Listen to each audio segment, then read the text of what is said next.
Pois, primeira xuntanza de canas de caza de Tordolla, atopámonos con un dos organizadores, porque imagino que todo isto pois, é hecho o traballo dun equipo de xente, non? Sí, un equipo de xente de aquí de Tordolla, pediron que nos botaron a man para colaborar, e aquí estou, dixen que sin problema ningún, e iba a colaborar con eles.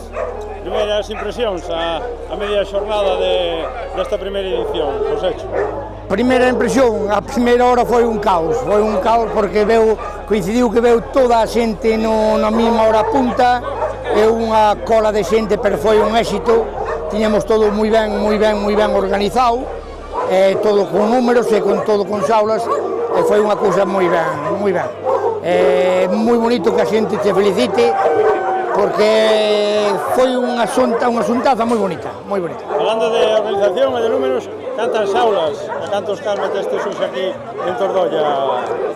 Pois ahora mismo xaulas ten que haber ahora mismo 279 xaulas. Como se consigue encher 279 xaulas de cans de caza en esta primeira edición, sobre todo? Pois bueno, tendo un equipo bo e tendo moita xente conocida, e ir tocando as portas e que nadie se diga que non, bastante din que cando unha organiza que se abren as portas, e iso vale moitísimo. Este éxito, porque se pode chamar éxito a esta convocatoria, o que te leve é ir pensando no seguinte. Sí, de momento vamos a ver se acabamos esta, e despois lucharemos a ver, pero bueno, isto dá moito traballo e dá moito coste, a xente terá contenta que vale moito. Pois, moitísimas gracias, lógicamente non nos queda máis que felicitarte pola parte que te toca de organización, e moitísimo ánimo para seguir facendo cousas como esta que nos valen para xuntanzas de cazadores e sobre todo para ver os nosos compañeiros de caza. E moitas gracias a vos por estar sempre en todos os eventos e por apoiarnos a nós, que iso vale moitísimo, que nos estades os vosos apoios. Pois moitísimas gracias, vémonos no monte e sobre todo nas feiras. Moi ben, pois gracias a todos, un bo día a todos. Gracias.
comprarlle un can ao abuelo? Non, xa tuvemos moitos. Xa tivestes moito? Agora xa non está o home en edade de casar. Que anda? Onde vai gastar os cartos? Vai gastar, quere comprar 10 ou 12. Se non chegase por mí, xa levaba 3 ou 4 e nunha patada. Cago na rolla de club.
Acompáñanos en esta primeira xuntanza de Caza de Tordolla, teniente alcalde Marcos Fraga, do Concello de Tordolla.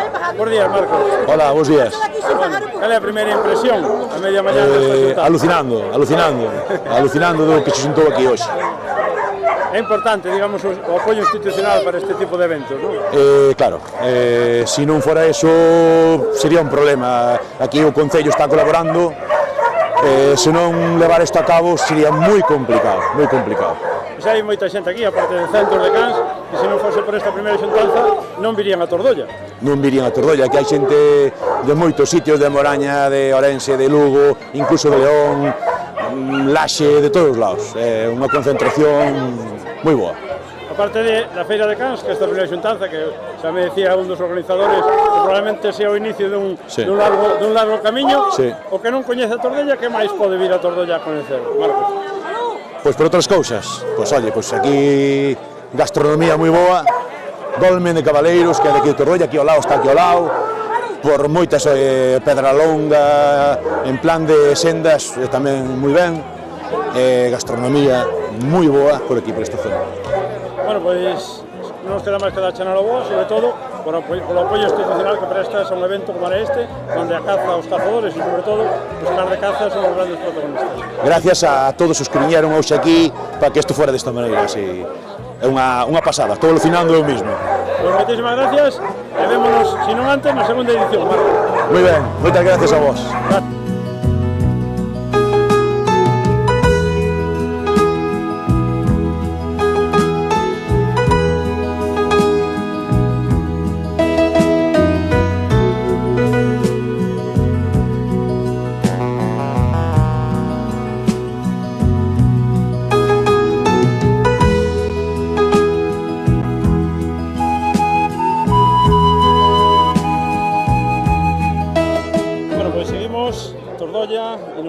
acompañados Antonio Pereiro, alcalde do Concello de Tordolla, ni máis ni menos que a máxima responsable de Medio Ambiente. Anxeles, benvidos os dous, sobre todo a Tordolla. En primer lugar, señor alcalde, un evento distinto e un evento que atrae moitísima xente hoxe a Tordolla, verdad? Sí, a verdade é que sí. Oye, a primeira edición que facemos aquí, bueno, reconozco que non contábamos con este éxito de asistentes, nin de cazadores e de cans.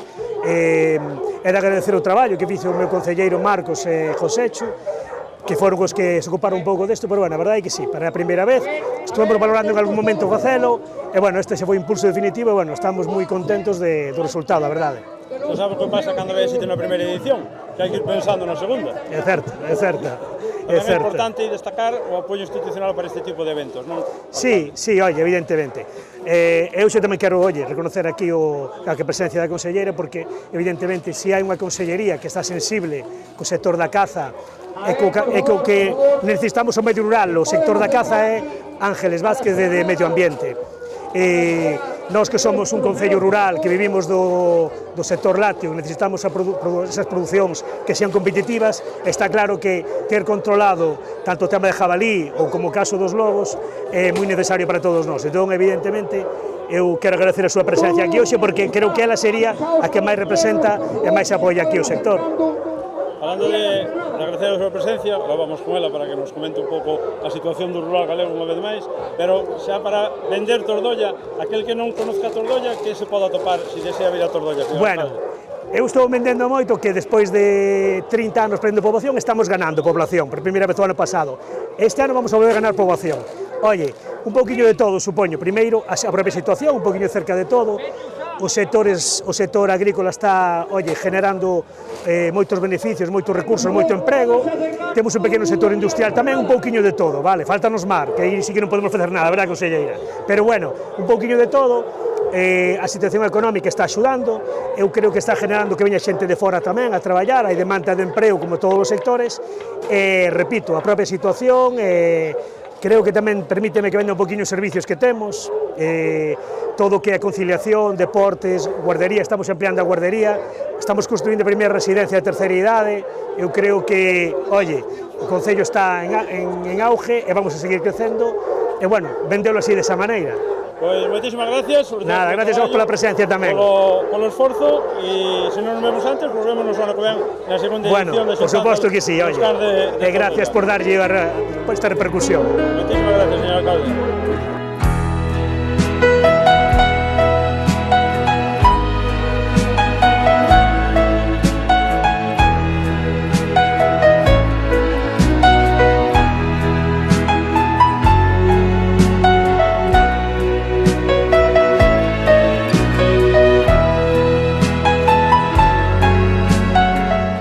Pois acompáñanes, Ángeles, bons días, Antonio Ángeles. Buenos días. Unha vez máis, atopámonos a máxima responsable da Consellería de Medio Ambiente nun concello eminentemente rural, como dicía o seu alcalde, que é a Tordolla, Ángeles. Pois sí, non podía faltar, tiña un convite e ademais teño unha obriga, e esa obriga é, pois nun sábado espectacular como este, estar cos meus. E os meus é a xente do mundo rural, pero tamén son os cazadores e cazadoras, homes e mulleres que fan unha labor fantástica no noso territorio, que os necesitamos, que eu ademais quero poñer en valor todo o que realizan, porque este é un evento que teño que felicitar ao alcalde, porque sendo a primeira vez que o organiza, son máis de 1000 cansos que aquí están, é xente de todos os lugares, con unhas razas que son increíbles, o cuidado que teñen estes cans, bueno, temos que poñelo en valor, e eu creo que ademais temos que ser un gran referente a nivel nacional, pero sobre todo aquí están homes e mulleres que son moi respetuosos coa súa contorna, son moi respetuosos coa biodiversidade e a caza non é necesaria. Eventos como o de hoxe, rodeados con índices de máis de 1000 exemplares, poñen un pouco en valor tamén o traballo e o esforzo deste colectivo cinexético galego. Efectivamente, é un traballo que ao final hai que mantelo e sostelo ao longo de todo o ano. Son 365 días que hai que facer uns cuidados increíbles cos cans. Son 365 días donde hai que pensar na vestimenta, donde hai que pensar a donde se vai, donde hai que establecer un orzamento na economía das familias. Importante. Porque é moi importante o esforzo que fan de carácter económico, pero tamén é moi importante o beneficio que lle fan á sociedade galega. E cando digo beneficio, hai que facer un control da biodiversidade. En este caso, bueno, pois eu non me canso, non, de dar as gracias por todas esas batidas que se fan do xabarín. Non me canso de dar as gracias tamén co apoio que temos por parte de todos vós cando falamos de o lobo. Galicia quere o lobo, pero quere ese equilibrio fundamental que dende Madrid parece que non acaban de interiorizar, a pesares de que Europa xa o interiorizou e coñece de primeira man os danos que se están producindo e, polo tanto, o que pretendemos é xestionar. Como sabedes, viñen de denunciar o trato e a deslealdade que ten o Goberno Central coas comunidades autónomas, coas lobeiras, porque pretendían que fóramos a unha comisión sin ter ningún tipo de documentación. Eso non lle vimos permitir a ninguén. Bueno, pois nada, hai unha segunda convocatoria e veremos que é o que pretenden facer. Por un lado está o tema do xabarín, como comentaba o alcalde de Tordolla, que máis ou menos dentro do colectivo cinexético se vai sendo capaz de controlar, e os daños, pois, lógicamente, axudan a población rural e, sobre todo, a esas colleitas. Efectivamente, que farían os agricultores se ao final non hai batidas? Por lo tanto, esas batidas fainas alguén, son desos cazadores, e nos intentamos, como administración, na medida das posibilidades, paliar os danos. Non sabemos que nunca podemos chegar ao 100%, pero, bueno, somos galegos, e sendo galegos entendémonos perfectamente todos. E a outra parte que se deches unhas pinceladas que, digamos, é para aclararnos, e a ver se somos capaces de aclararnos como está a situación do lobo, que é un pouco TSJ, que é un pouco intentamos empezar a xestionar, que non lo prohíben xa non se sabe nin de onde veñan as prohibicións. Bueno, pois agora mesmo, efectivamente, o TSJ decidiu que hasta o 31 de xullo pois temos que estar outra vez de mans cruzadas. Galicia autorizou 2 esperas, esperas porque estamos en un momento álxido de cría e, polo tanto, nos respetamos o resto da biodiversidade. A partir desas 2 esperas e despois desa sentencia ata o día 31 de xullo non está permitida dar máis esperas. E agora ven a seguinte fase. A seguinte fase é que o Goberno Central pois parece ser que vai a decir que a situación do lobo é desfavorable. Nós temos 93 manadas en este momento. Hai estudiosos que din que temos incluso máis, pero eu teño que falar do aval científico e do censo que fixemos no seu día, pero o Goberno Central o que pretende é ter 500 manadas en todo España e, polo tanto, a nós corresponderíanos un incremento do 50%. Pasaríamos a 143 manadas. Isto teñen yo que explicar aos gandeiros, porque, desde logo, se o gandeiro acaba vendo o lobo como un inimigo, o lobo non vai ter futuro. Bueno, pois falando de futuro, como sempre, acabamos igual, hai que seguir traballando pola caza, polo medio ambiente, polo rural, ni máis ni menos que por Galicia, algo que se Ángeles leva facendo uns cuantos anos, non, Ángeles? Bueno, pois é unha encomenda que me fan e procuro facer o mellor posible, a veces con acertos, outras veces con menos acerto, pero o que si teño claro é que para acertar nas políticas da Xunta ten que emanar a información do pobo en sí, das vilas, das aldeas, non ter ningún tipo de temor a enfrentarse a situacións, intentala resolver, e ese é o éxito da Xunta de Galicia. Pues bueno, nos queda 2 cousas. Por un lado, agradecer a túa presencia moi demais, demando colectivo cinexético, e segundo, pois ese éxito que nombras, desexarcho, porque está claro que o teu éxito será o éxito de todos os galegos, Ángeles. Bueno, en realidade eu só lo represento, pero os exitosos sodes vós, os alcaldes que están máis preto da cidadanía, dos seus veciños que coñecen de primeira man, como de Tordolla, bueno, pois cal é a situación que nos demandan que traballemos a prol diso, e o que facemos é ata onde podemos legislamos e ata onde podemos pois poñemos o orzamento en río a mesa. Pois moitísimas gracias e como sempre un auténtico placer, Ángeles. Gracias a vos.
Thank you.